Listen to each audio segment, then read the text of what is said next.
I was thinking maybe we should rename this the Monday Night Laboratory. You could all be mad scientists, experimenting and continually making new discoveries.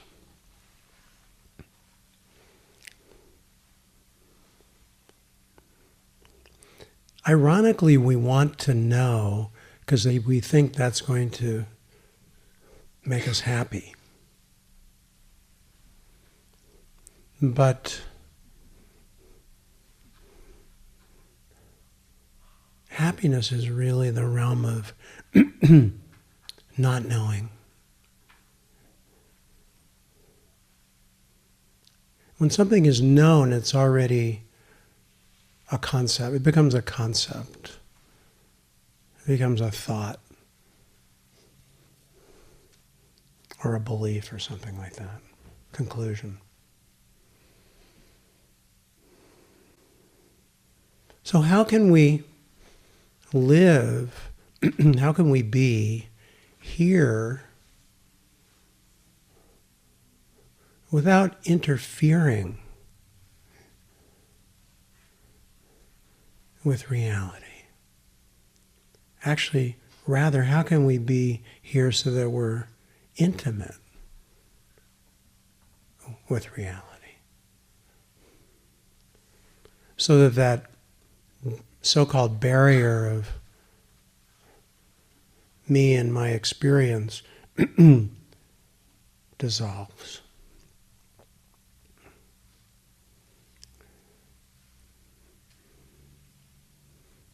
That's what we refer to as awakening.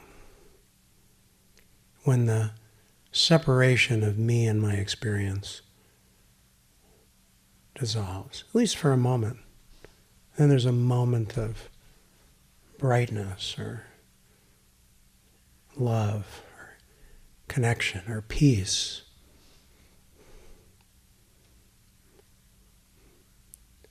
Insight.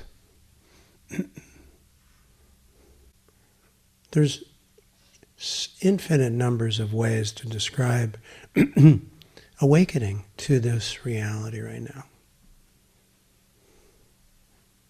Every person who discovers it has their own unique poetry, usually. So it's not about fitting your experience or your perception to someone else's poetry, but really finding it yourself. And not saying, oh, is it like,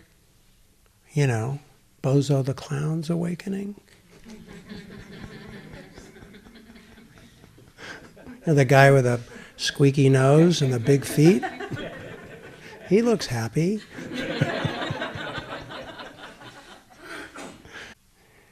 No, it's allowing all the layers to just unwind and unravel and melt away. So we just bring ourselves here to this loving laboratory and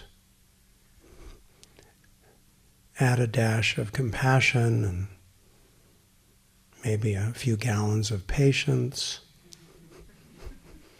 and see what happens. And then turn on the flame of attention. And so we kind of simmer here in presence and awareness.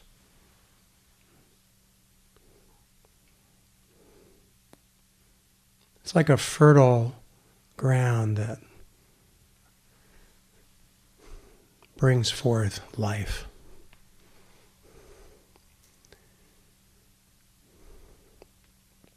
I was thinking about a book that I read in college called The Structure of Scientific Revolutions by Thomas Kuhn. I don't know if you read it, but I think he was a professor at Stanford, if I remember correctly. And he coined the word paradigm, I believe. Became popular after that book. And what was so interesting for me, and still is actually, and I think useful for us, is that basically all the great scientific discoveries were made by people who didn't have a preconceived, who didn't believe the current paradigm. They weren't programmed into the current paradigm.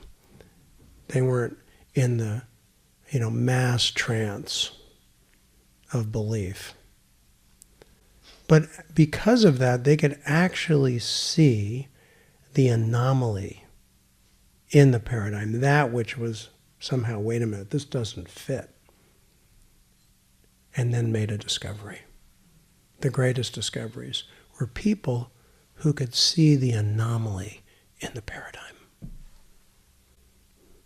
And that's another way, a fancy way, of saying, question your beliefs. Question what you think is enlightenment. What you think is freedom. If you have concepts about those things, you probably don't have any, do you? You haven't read anything about it, have you? Good. We want to reverse the cycle of indoctrination and actually become discoverers. We want to see the anomaly in our own paradigm so we can break through and have a breakthrough. Because that's what awakening is, when the paradigm cracks.